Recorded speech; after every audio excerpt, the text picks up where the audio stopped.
Do you find yourself not trusting the sources you're getting your plants from these days? I find that it's a tough business to be in, both from a buyer and a seller perspective. There's so much resale happening, so much propagation happening that things are getting pretty watered down out there. It's difficult to tell whether you're getting stuff from reputable sources or you're getting stuff that's maybe not even what you're being sold. Let's dig into that. Hello planty people, it's Nick from Proppist. Welcome back. If you haven't been here before, I talk about plants, that's pretty much it. Just saying. As a plant collector, figuring out the ancestry of your plants can be a difficult thing, and it's difficult especially when people are not transparent about what they're doing online. I find that when I deal with plant sellers, I'm making more of a concerted effort these days to try and figure out what the ancestry of my plants are, what the lineage is, where they're coming from, and whether I trust the source that I'm getting my plants from. Where are they coming from? Who's selling them originally? Where are those cuttings originally sourced from? Who hybridized the original plants together? Where did those seeds come from? Finding that audit trail of where the plant originated. And that's becoming more and more important to me because I think as I evolve in my journey as a plant collector, I become more and more curious about the source of the plants and whether or not I'm getting something that's either good quality or actually what I expect it to be, whether I'm buying something that may be complete bastardization of a genus. But really it comes down to, am I being sold what I believe I'm being sold? And can I get a good sense of where that plant originated? Is it a seed? Is it a seedling? Is it a germinated seed? Is it a full-grown plant? I kind of want to know more about it these days. And I find myself asking this question more and more, particularly when I get into the anthurium hobby, which has a very clear and distinct history that predates the plant craze since COVID by several decades.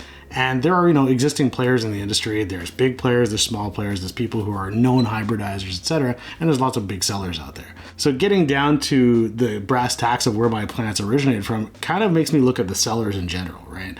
And I think sellers in general, it's one of those topics no one really gets into. I do see some investigative type journalism happening on YouTube here and there. Most of the time though, people basically take everybody at their word. And maybe that's just me seeing that around where I'm at. I think maybe that's probably a naive take on things. This may come across like a little bit of a rant, but I love to kind of dig into a little bit about my personal opinions about the plant sellers I've been dealing with, the ones I see on YouTube, some of the ones kind of out in the industry in general. And really what I'd like to do is kind of get a conversation going with you guys and see, like, what's your take on this? How do you feel about the industry as a whole? How do you feel about buying specific genuses of plants or really well-known hybrids these days, or the popular stuff, right? I get caught up just like the rest of you buying things based off name alone or based off an Instagram post, and I have to kind of check myself these days and just say, hey, A, is this a hybrid that I care about? B, I can't even tell what it looks like full grown sometimes, so I'm kind of buying sight unseen. And C, like, where is this coming from? And how diluted are we talking about in terms of the lineage of the plant? Like, is it coming from Indonesia, where it's generally speaking pretty difficult to tell where things are coming from and where they've been? Is it coming from reputable sellers in North America or in Europe? They're out there, and a lot of them are known by name. What I wanted to talk about today is, I'm going to call it a plant rant. And you know what? Like, maybe this will become a regular segment at some point. I kind of wanted to do something in between my deep dives and repots where I talk more about the industry, purchasing stuff, like, just general practices, like best practices. If you're getting into the hobby, like, where are you going to go buy your plants from? And just kind of getting a better sense of whether or not something's legit or not. And, I've struggled with this just like I'm sure the rest of you have, trying to figure out where things are coming from and eventually realizing that some of the sellers I've been buying from probably are a little sketchier than I thought they were. And even some of the sellers that I think of locally that I've been buying from, and how much are they marking up their plants, etc. There's a lot of questions that are kind of unanswered out there.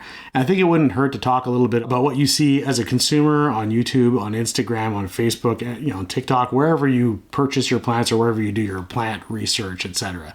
I think there's a few good examples out there. There's some kind of middle ground types of examples, and there's definitely some not so good examples. So I'm going to go through a few of those, but let's first talk about the types of plant sellers that you may run into in your journeys purchasing plants. So if you follow my channel for the last little while, you know that I work in the technology industry in my day job. So the plant thing is like a side gig, side hustle. I wouldn't even call it a side hustle at this point because I don't make any money at it. It's more of a hobby that maybe eventually will turn into something.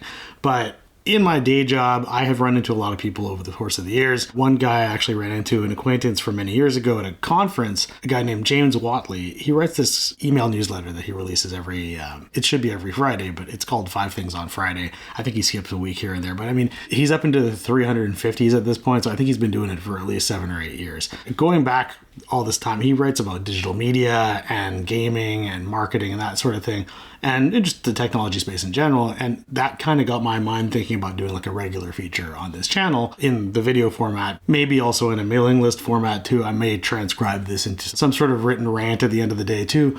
But I do feel like doing like a regular segment that you guys can interact with a bit more frequently, it's kind of less of a deep dive, more of a conversation, would be something beneficial to me. And I think it would let me get some stuff out that I'm a little frustrated or annoyed by. So let's just call it Nick's Plant Rants for the time being, and we'll call this rant number 1, right? So circling back to the types of plant sellers that I was talking about. So there are kind of a variety of plant sellers. I'm focusing more on the boutique sellers and the individuals out there here, not so much on the Home Depots of the world that sell stuff either as a sideline business or as their primary business. In the case of some of the big greenhouses out there, like, Gabriella Plants or Logis.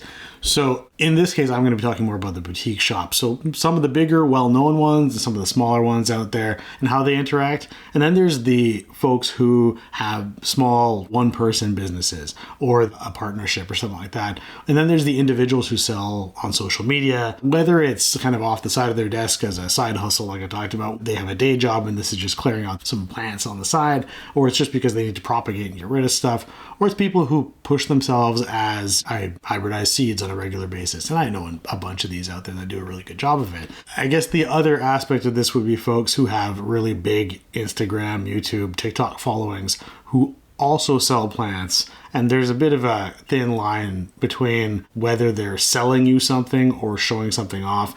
And I think that does bother me. There's an element of like, I'm not sure whether you're selling me something or trying to convince me to buy something, or you're just talking about plants. And when we get into that space of uncertainty and that kind of opaqueness and lack of transparency, I think that's kind of what bothers me the most. So when you get into this space, there's a few things happening that may leave a little bit of a bitter taste in your mouth dealing with these folks, whether it's just as a pure consumer, like, watching their YouTube channel like you're watching me right now, or as a purchaser, like I'm going to go out and I'm actually going to buy something from them, or as a partner or somebody who might kind of collaborate with them in a project or something like that down the road. So there's a bunch of different aspects of how you can interact with these people, whether it's as a fan or as somebody who's actually paying money for something or somebody who's actually working with them. Those are all different levels of interaction. So when we talk about like the plant shops out there, the boutique plant shops, they'll have, for instance, social media followings. I mean, there's a few that come to mind right off the top of my head. I'll go through a couple here that I either like or have some issues with.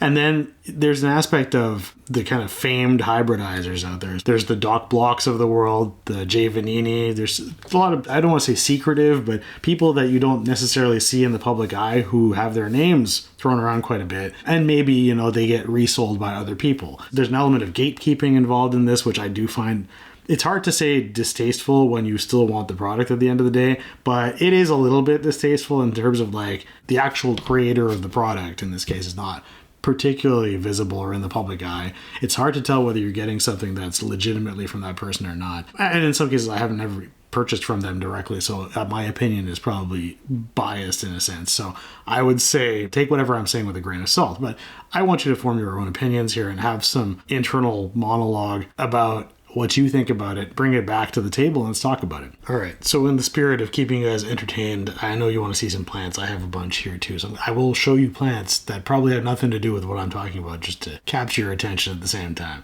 So why don't we start off with one of these guys. I'm particularly proud of these guys. These are all plants that I've almost killed recently and brought back to life. So I'm going to start with this guy. This is my Syngonium podophyllum milk confetti. I'll give you a good look there. He looks pretty nice. This guy was dead down to one tiny stem. I want to say it was maybe an inch tall. Threw him into LECA and I threw him into the top of my tent and then I did nothing else except for putting some nutrient solution in there. I want to say this is probably about 3 months of growth since I put it in there. I don't have a photo of what it was like, but I can tell you that the other guys that I had that were in the same boat were dead. This is the only one that survived out of the, I think, 3 Syngoniums that I had underwatered and then tried to rescue.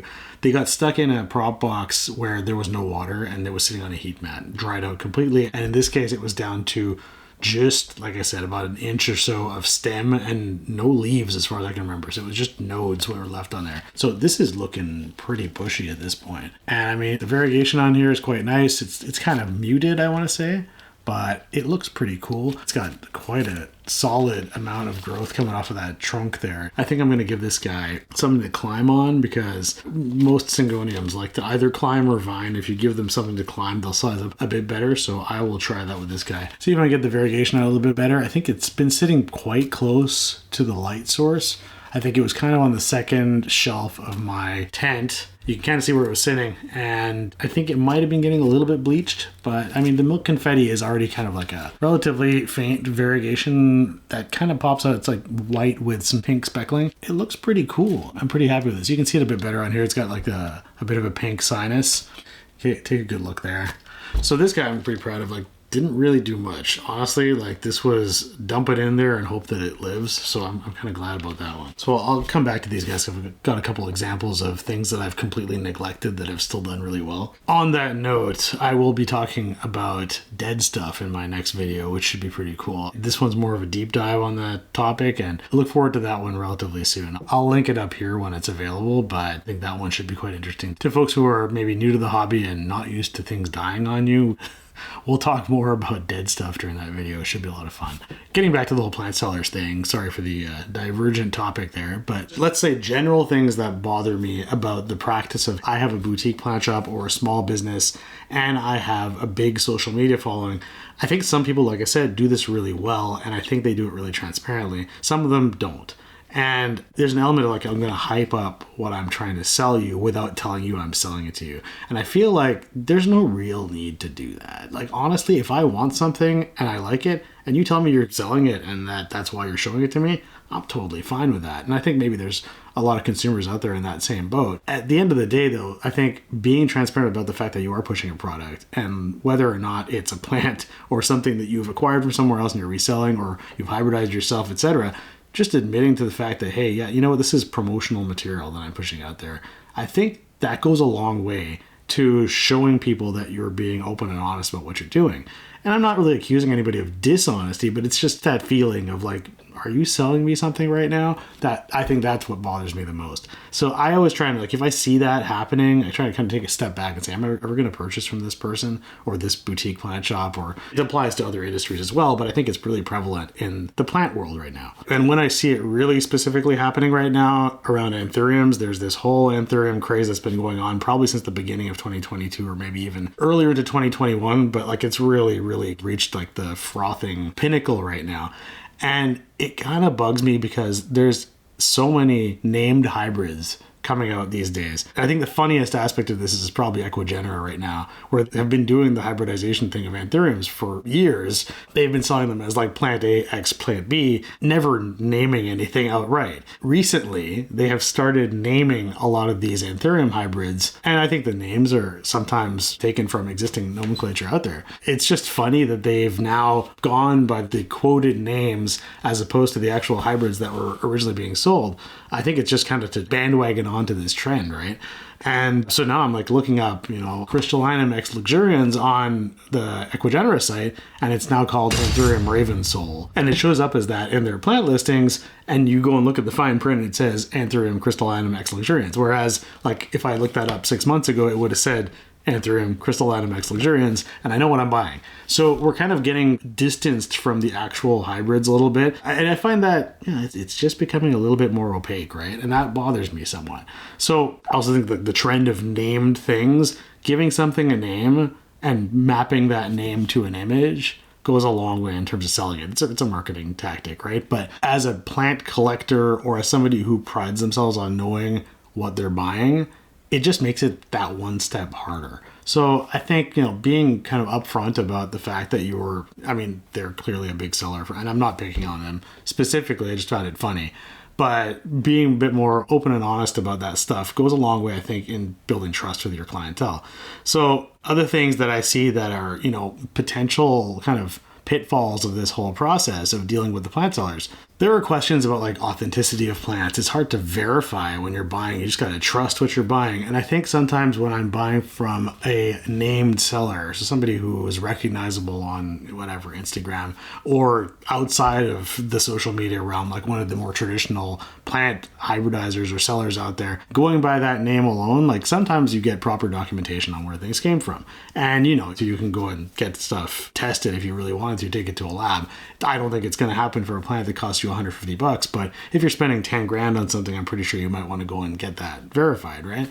So there's that level of authenticity and kind of proof of ownership and like the chain of ownership of things, which becomes more and more hazy when you're purchasing from resellers, etc. And I think that I personally am taking more of a proactive stance on watching where did my plants come from and trying to keep track, particularly the ones I spend more than like $100 on, for instance. I want to just keep track. I'm putting together a spreadsheet for this. If at some point you guys are interested, I might share a template for you to keep track of things. But, where did I get it from? When did I acquire it? What kind of condition was it in originally? Did I get any history of the plant lineage? Did I know the previous sellers going back to maybe the original hybridizer at that point, or hybridizers, there were more than one?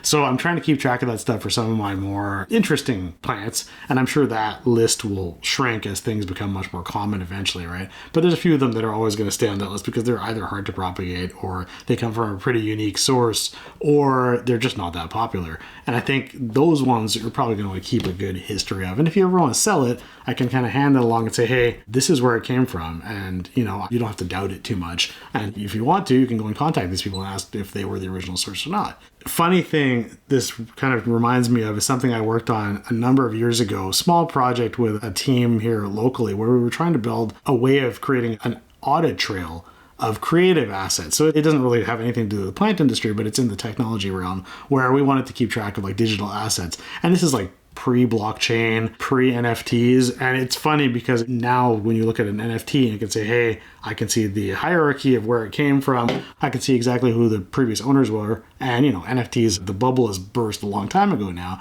but that still exists. There's that whole lineage of where things came from. I can see that audit trail. And I see that being an interesting thing to map to the plant world. And I'm not saying create plant NFTs. I'm pretty sure that's been done already at some point. Somebody must have tried this.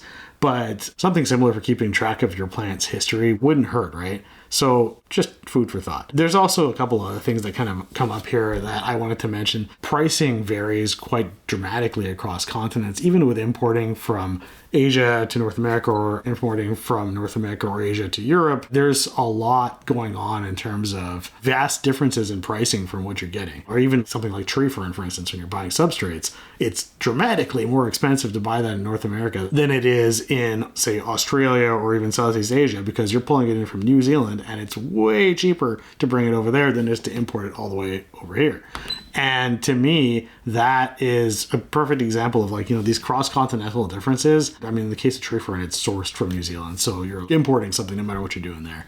But with the anthuriums you're buying, whether they're coming from South America or they're coming from Southeast Asia, wherever you live, the pricing differences are so dramatic as well that when somebody's pushing something on a channel or on a social media post, it's difficult to tell whether you're getting a good price or not because it really varies depending on where they are and where you are, right? So there's really no centralized source of plant pricing and trending in general. And I'm kind of hinting at something that I might be planning on doing down the line here. It makes it difficult, again, to purchase and, hey, am I getting a good deal on this or not? So when people are pushing plants on their channels and on their socials, at that point, you're like, especially when it's something for sale and there's like a live sale going on or something like that, there's no frame of reference for whether you're getting a good price besides your previous own history of purchasing, potentially your friend group or the plant circles you run in where you've seen pricing out there. It's really easy to get scammed or even pay way more than you really should have for a specific plant. I mean, I saw one plant going for $400 Canadian a couple weeks ago that I then saw a very similar plant go for $140, almost the same size plant. And I mean, at that point, I'm like, one person is pushing it because it's got a name attached to it. The other one isn't, but the plant sources are almost identical. So you wonder to yourself, how many people are getting taken by this, right? So there's a lot of these things where the plant industry is very opaque. I feel like talking about it with you guys, maybe we can get a conversation going about like, how do you gauge your plant prices? What do you do to make sure you're not getting scammed in the process? How do you feel about the YouTube channels that you watch? Do you trust the people you're watching? I mean, you don't need to trust me. I'm not trying to sell you anything right now. On Instagram, when you're purchasing from one of their sales, how do you feel about that? How do you gauge the price? If you're on Facebook, do you ask your friends? Do you ask anybody else whether they've done something? Is there a source that you look at for pricing? I mean, there's some marketplaces out there like Monstera X, eBay, things like that, even Etsy, where you can get some pricing, but I find those prices pretty inflated for the most part. So it's an interesting piece of food for thought again. I put that question out to you guys. What do you do? What's your process like when you're purchasing a rare plant, particularly the anthuriums and the named stuff, the hybrids coming from Indonesia or from South America or from hybridizers in North America or Europe? Like, what are you doing to vet what you're buying? What are you doing to tell yourself, hey, I'm paying a fair price for this? I've been talking about a lot of imports and things. I'm just going to pull out another of these plants since I'm here. This guy, I'm pretty sure came through either tropicals or equigenera at first. So this is a philodendron atababuense. And as you can see, it's got this really cool red underbelly on the leaves. I'll see if I can show you a couple of these guys here. And this guy I acquired in 2001. And he's been propagated, so this is actually the end of the propagation at first here. I think twice he's been propagated. You can see he's very happy. He's been sitting in my tent with the aerial roots here. He's grown completely wonky off to one side because the stake that he had rotted out on me. And so he's decided to just kind of do his own thing. So he's like a crawling Atabapuense now. He's nice and burly, nice and big, and quite happy. He hasn't moved out of moss since I acquired him. He could probably be a lot bigger by now if I had put him on a stake, but this is still a pretty decent sized plant, and I didn't really do a whole lot for it, which again, one of these plants where I completely neglected it, and it's grown into something that's very happy and I could easily propagate again. And I actually have a whole bunch of propagations off this plant that are in another container. It's actually about 6 times this size now because the other propagations have all grown to plants almost the same size as this.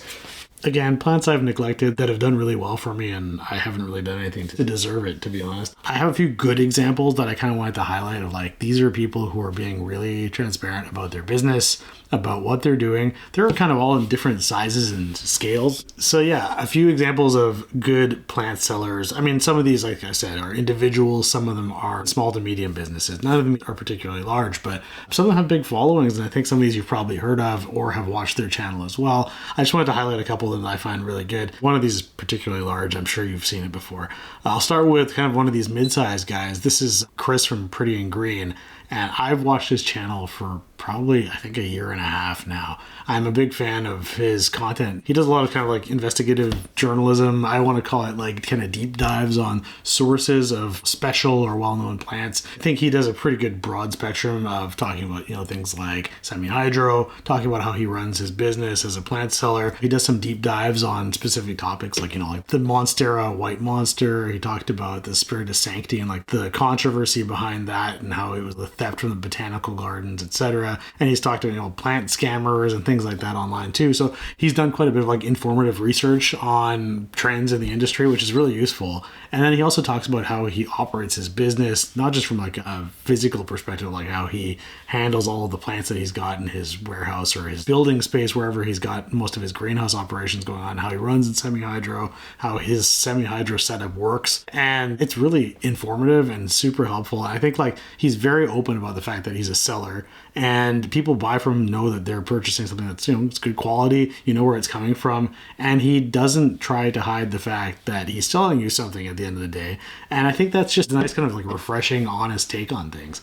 And I really do like appreciate some of his behind the scenes stuff. He talks about the financials and like, how much he spends on plants, for instance. There was quite a bit going on there. That's something you don't necessarily see from a lot of the other sellers out there. And I'm not saying that all sellers need to be super transparent about their financials or anything like that. They're allowed to make money, right? But it's really nice and I think refreshing, like I said, as a consumer to see that sort of thing and be like, okay, it gives me a sense of how he operates. It just builds trust, I think. And I think that's a really critical thing. And he's very relatable. And I mean, I've taken a lot of lessons from him on working with leca, for instance, and how he uses like a combination of leca and perlite for a lot of his monsteras is something that I started trying as well, just based off that. There's definitely a difference to the growing when you're working with that kind of media. So I find that channel super helpful, and it's really nice to have that kind of insight into the industry from the perspective like of an SMB, small medium business, right? Where you're not in that position, so he's got a completely different perspective on it, which is, I find very interesting. So I mean, Chris is a great example. There's also Sean from Only Plants. Sean is a seller, or at least was a seller for a period of time. He's in Indonesia, and his channel is huge. I think he's got nearly a couple 100,000 people following him on YouTube. And if you haven't watched Only Plants, I think it's like one of the only channels that you will get really deep insight into the Indonesian aeroid industry and like the kind of behind the scenes of all their fairs and various gatherings and conferences, etc., that they have, and various get-togethers where all the big name sellers that you're buying from, which is really interesting. It's to like go behind the scenes to like the greenhouses for the Haji Ulis of the world, or the Cartel Down. And if I'm mispronouncing that, I apologize. I'm not really sure how you say it, but just the behind the scenes of those individual hybridizers and their businesses. And not only is he a seller, or was a seller, I don't know if he's selling anymore, but he also kind of gives insight into what's going on in that whole area of the world where if you're in North America, that is super opaque. And like you would never know what's happening unless there was somebody like Sean out there kind of opening up those doors for you. So I'm going to link a couple of his videos in the description below. I'll probably post a couple up here too. But I would recommend going to watch some of that stuff, particularly if you plan on buying from Indonesia. Sean is like the center of that universe right now in terms of information sharing. If you have any other channels that you watch that are in that vein as well, I would love it if you would post those in the comments below, because I love that kind of stuff. So I will totally subscribe and check it out. If this hopefully inspired you to do a bit of your own research in the future, or if you learned something from this video, I really hope that you give it a thumbs up, drop a comment below. If you are a person who is in that area of the world in Southeast Asia and you're a seller and you want to talk about your business too, or if you have a channel you want to share, drop it down in the comments below, and I will take a look for sure and maybe even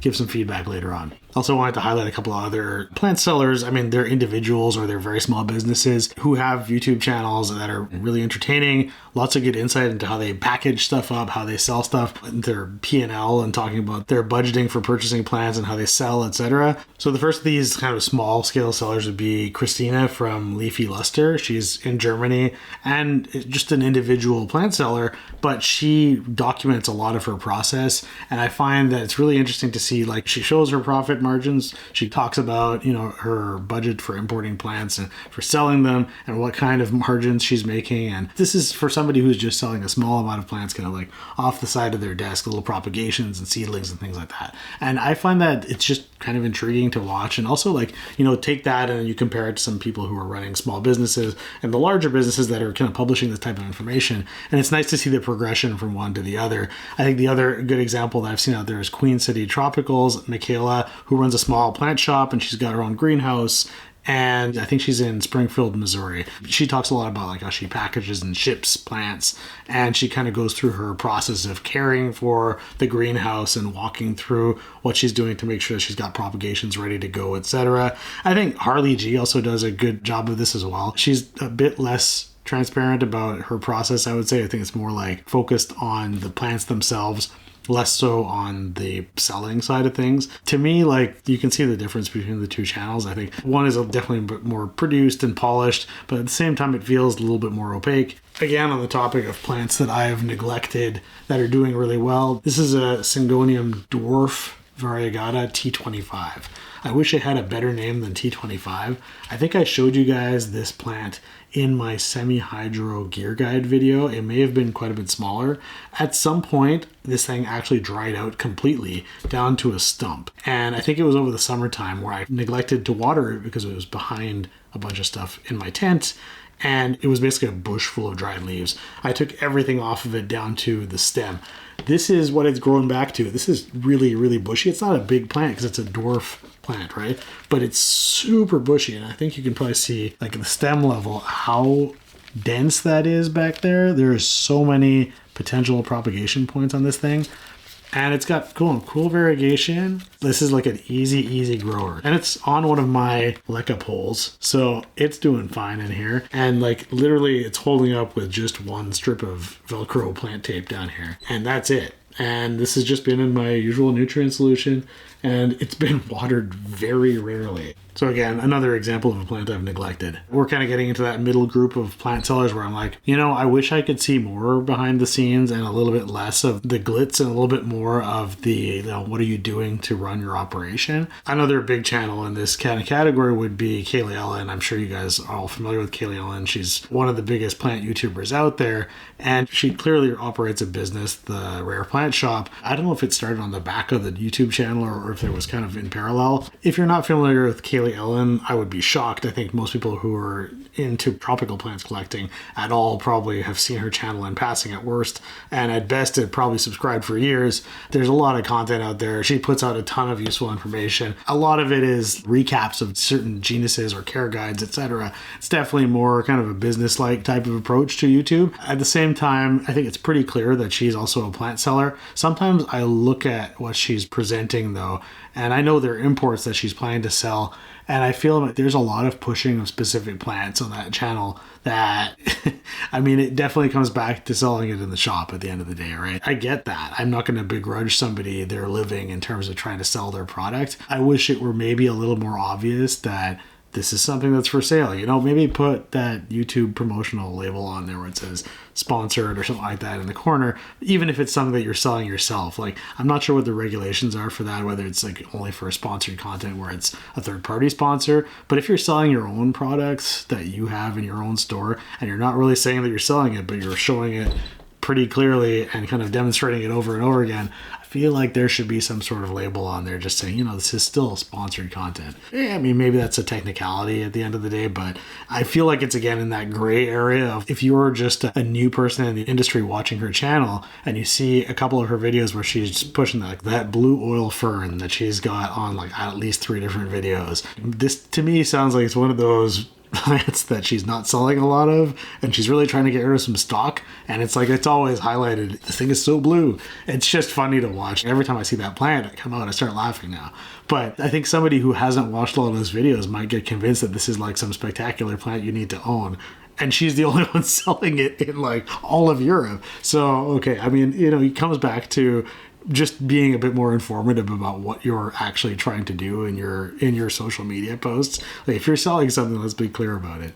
But either way, I'm not begrudging her, like I said, her livelihood, but it's still funny. Now, in the category of reseller individuals, I guess somebody who's got like a very large following, but is not the kind of original progenitor of a lot of his plants, there's Anthurium Arthur on Instagram, who has a pretty good reputation from what I can tell. He's got a pretty large following, like, tens of thousands of people. He's not on YouTube as far as I know, but on Instagram, he's got a pretty big following there. Most of his plants, as far as I can tell, are coming from Jay Vanini, who is a really well-known hybridizer, and he seems to act like the middleman. So, if you've seen Jay Vanini's site, he's got something called Exotica Esoterica, which is a blog about plants in general, tropical plants and aroids, and also specifically about anthuriums. There's a lot of content there, like really specific, super detailed delves into anthuriums that go back several years, and it's a really, really great resource. Now, Arthur's business is called Exotica Exportare. The nomenclature is almost the same. They're in the same vein, obviously.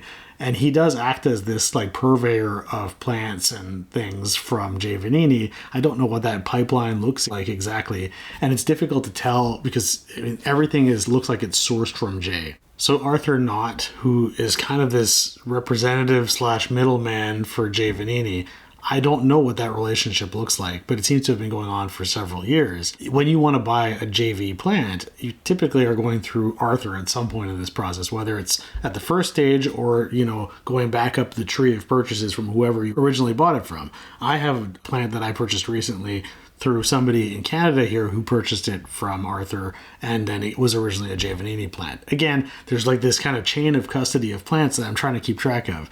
Thankfully, the guy I bought it from actually had original receipts like labeled from JV, which is nice to see. And I think for me, like that gives me some peace of mind that I'm buying something that's legitimate, like it came from some place I actually can trust.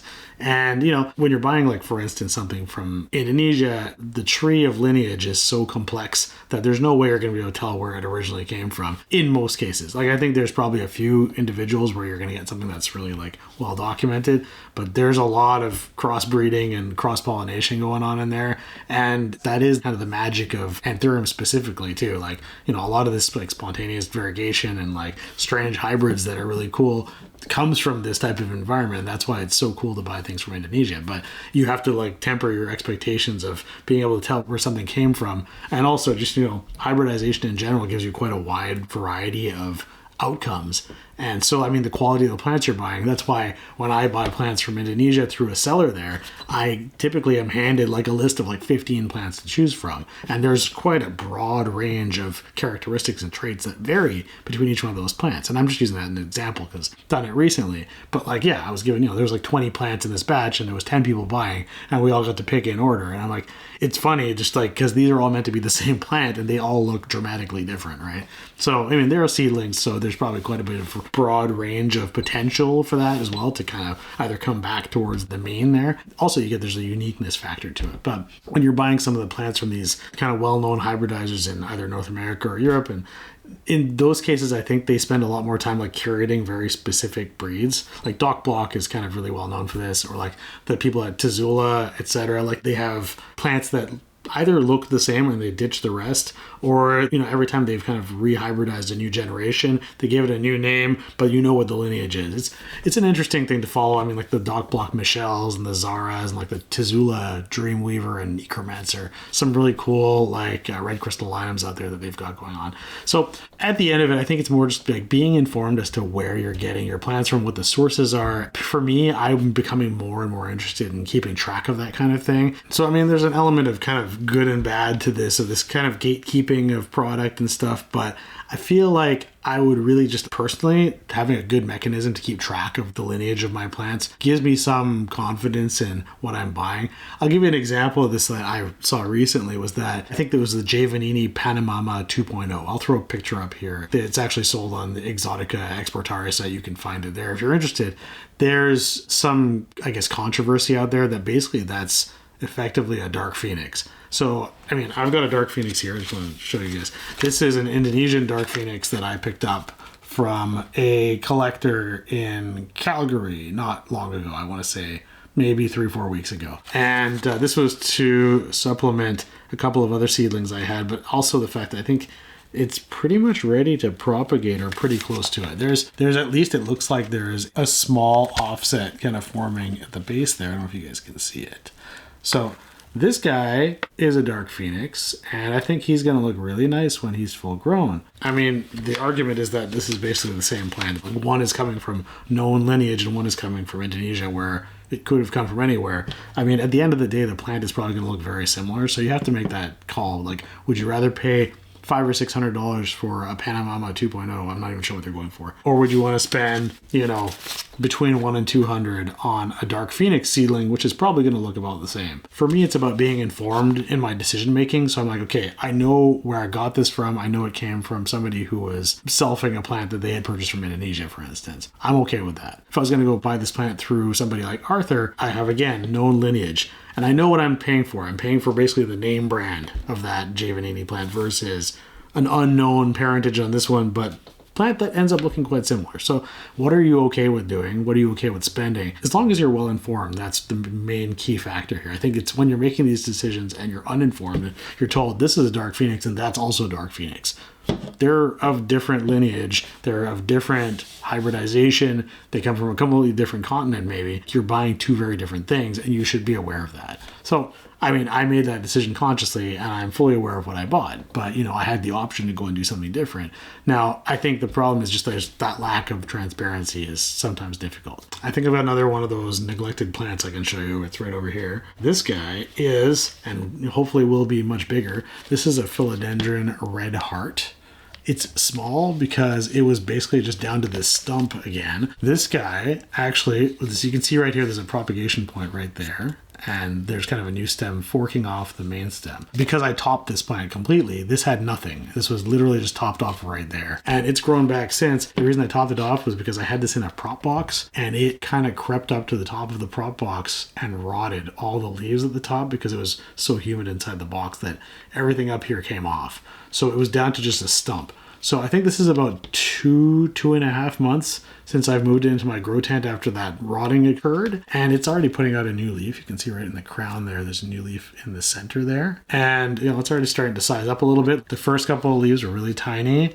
And then it put out this guy, a little bit bigger. Then it put out this kind of wonky dude here, which was, I think, on the original stem. So there might be 2 growth points here. Actually, there are 2 growth points here. Yeah, there's another growth point right down here. And then this guy, and then this guy. So it's starting to size up, and I think this one I'm going to put it on a pole because I believe it's a climber, but I'm going to give it a stake anyways just to see if it starts to size up a little bit and kind of grow upwards. The philodendron red heart is a pretty cool looking plant. I'll show you a mature one up here. You can take a look at that. Yeah, I'm looking forward to this one growing. I got this for a really good price too. I think it was like under $40, and I brought this in beginning of the summer, I want to say. It was actually doing really well before it rotted it out, so it was actually bigger than this originally. So I'm just glad that it's kind of back in action and doing quite well here. So keep that one aside, and I will not touch it anymore. So there's also smaller plant sellers out there. I don't want to pick on any specific ones, but they do tend to do a lot of live sales, and they partner with social media influencers and things like that, where I understand why they're doing what they're doing.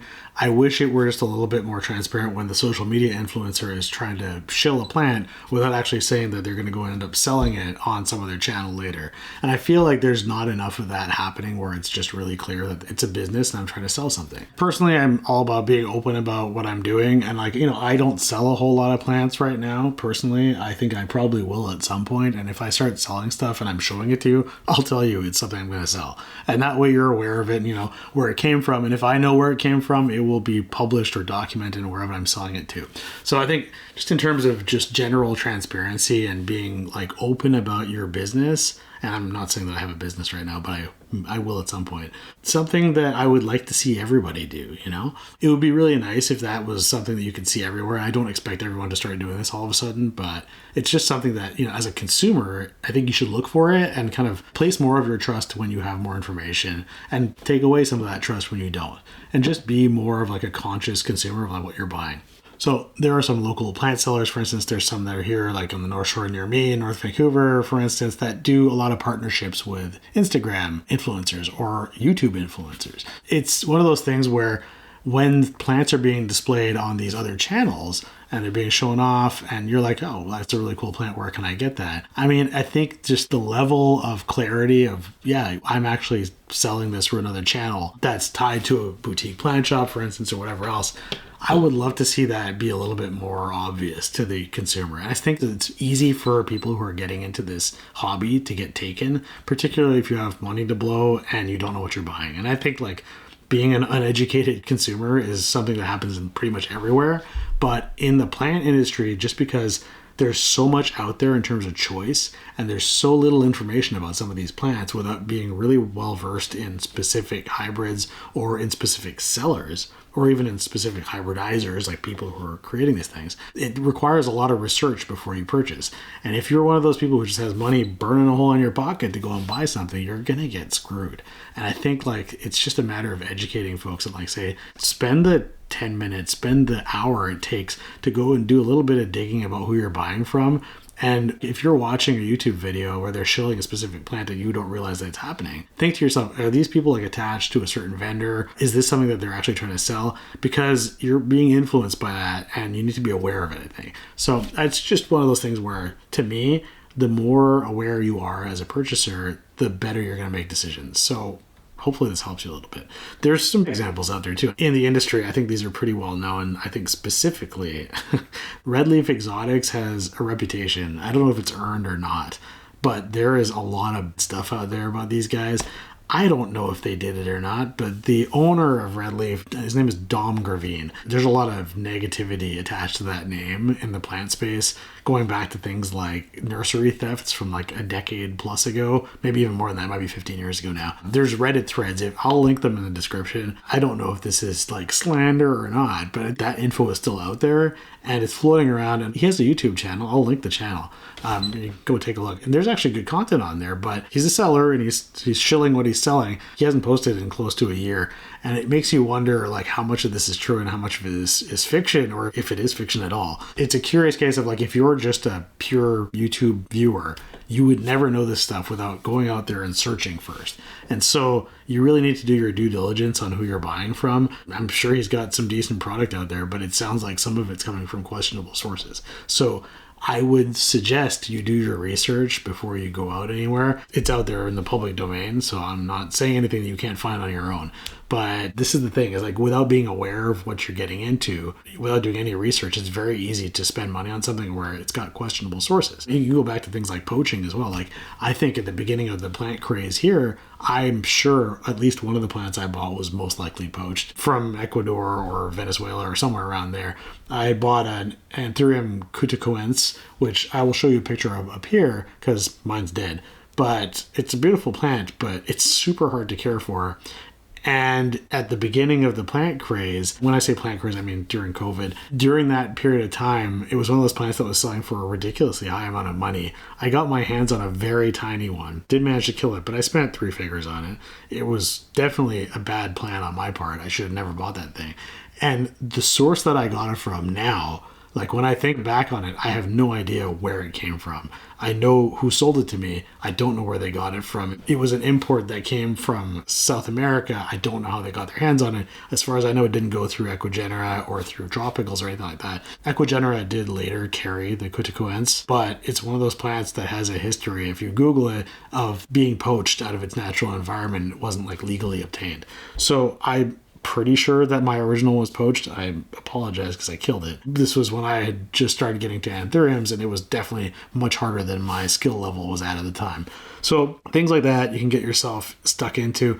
I mean, for me, that specific example of red leaf is one of those things where it's kind of common knowledge. So hopefully I'm not going to get myself in trouble by talking about it, but it's out there if you want to take a look around. Just Google the name. I'm sure you'll find exactly what we're talking about. I can link a couple of those threads in the description below. If you had that kind of experience of buying through somebody where it's like super questionable and you don't know what you're getting, I would also love to hear about that. So feel free to post those in the comments. The final like Lazarus plant I want to show you, like back from the dead.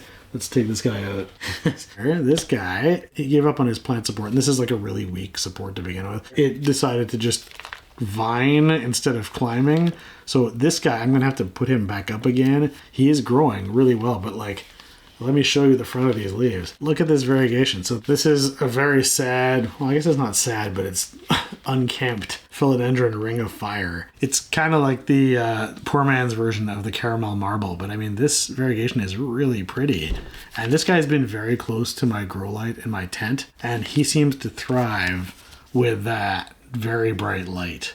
So I would recommend, if you are keeping this plant, when you've got them in low light, they just go green. I have another one that is basically a tiny seedling right now. They start off very green, but the more light you give these guys, the more you're going to get the variegation going on. And this is really, really nice. It's almost like this kind of reddish and then almost marbly type of variegation on there. I love the combination of colors. I don't know if I need to repot this, but I definitely need to restake this guy without snapping the stem. I'm hoping I don't have to take a top propagation to get him going again, because he was originally standing straight up. So we'll work on getting that one back into shape. Finally, like, I think for me, like the Instagram plant influencers, it kind of grinds my gears a bit. I think there's a lot of them out there who are literally just posting to sell, but it's just unclear that they're doing that. And I wish people were more aware of what's happening.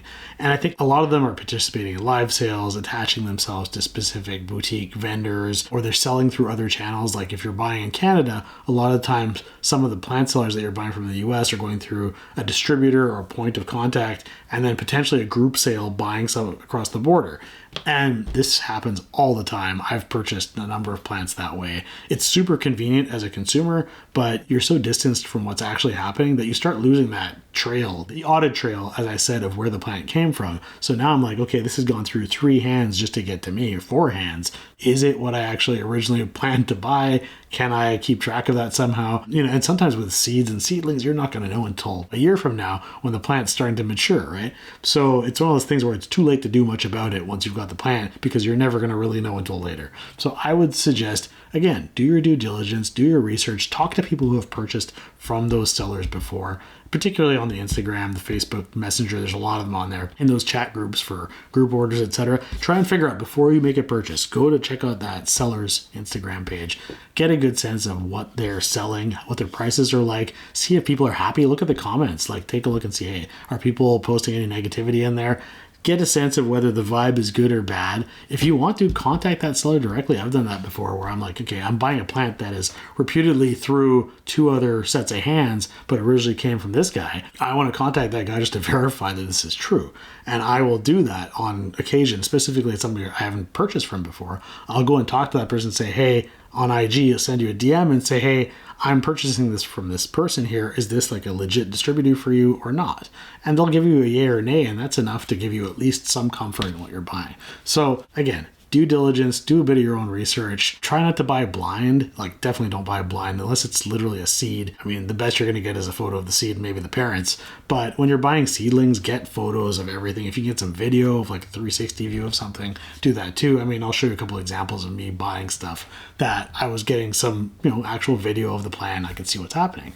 And if you're buying a plant, make sure that it's the plant that you're buying, a specific plant. So if it's numbered or something like that, make sure it matches. Take a look at what you receive when you've got it and compare it to the original photos. Make sure it's the same thing. I'm sure you guys have seen me like showing a product off before. I'm not sponsored by anyone. I mean, I'm just using this as an example. I've also got my little label printer that I've shown you guys a bunch of times.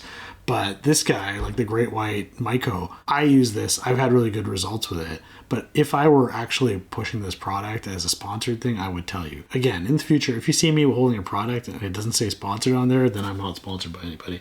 And I just like the product. Personally, I don't think I'd ever take a sponsorship for something that I don't actually use actively or believe in. I feel like there's no real need for me to shill anything. I'm never going to make enough money off sponsorships at the size that I'm at to really make any kind of dent in my lifestyle. So I really need to just, if I'm going to do that kind of thing, take on things I believe in only.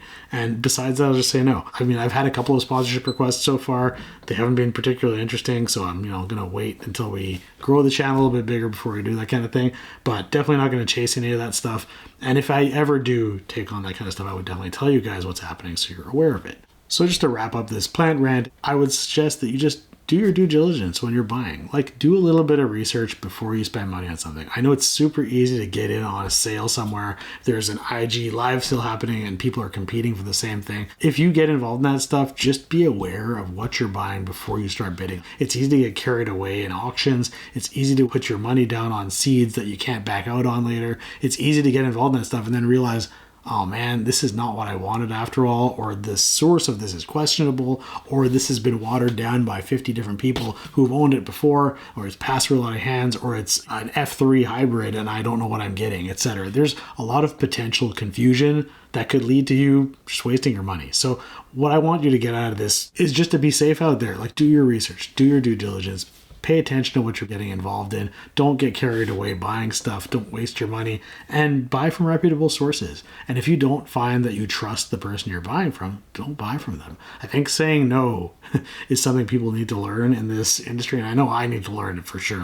So I'm not absolved of guilt on any of this stuff. The reason I'm passing some of this on is because I'm just as guilty as the next person of doing this too, right? So whether or not this becomes a regular thing, I don't know. But I do think that I have plenty of topics to talk about. I made a big list of plant rant topics, and I think there's at least 20 or 25 things in there. So maybe I'll do these once or twice a month. We'll see. If you liked it, please let me know. I'd love to get some feedback on whether this is something that you found interesting or helpful or not. If it's something you don't want to hear any more of, tell me that too. So again, I'm Nick from Proppist. I hope you enjoyed this. Hope you learned something. If you like this kind of content, subscribe. I'd love to have you as part of my community. Hopefully this was helpful. And if it did trigger that kind of background brain processes and, the grinding of the gears back there, maybe drop a comment below and let me know what you think about it. Let me know, how do you deal with plant sellers? How do you avoid getting scammed? How do you make sure that plants that you're purchasing are from reputable sources? Think about what you're buying. Think about where it's coming from. If you're able to do a little bit of research to find out the history of the plant, keep track of it. Because, you know, if you're going to pass this along at some point, sell a propagation to the next person, I'm sure they'd appreciate it too. So I think it's probably a worthwhile thing to do. I know there's a lot of people who probably don't care at the end of the day, but I do, and I'm sure there's a few who do too. If there's further follow-up necessary, we can totally do another video talking about some of the more specific questions. I am not an expert enough to be able to tell you what to buy or anything like that, so that's not what I'm suggesting here. However, again, just do your research. I think that's all you need to do here. Yeah, so that's me, Nick, signing out. I hope you enjoyed this video. I will see you in the next one.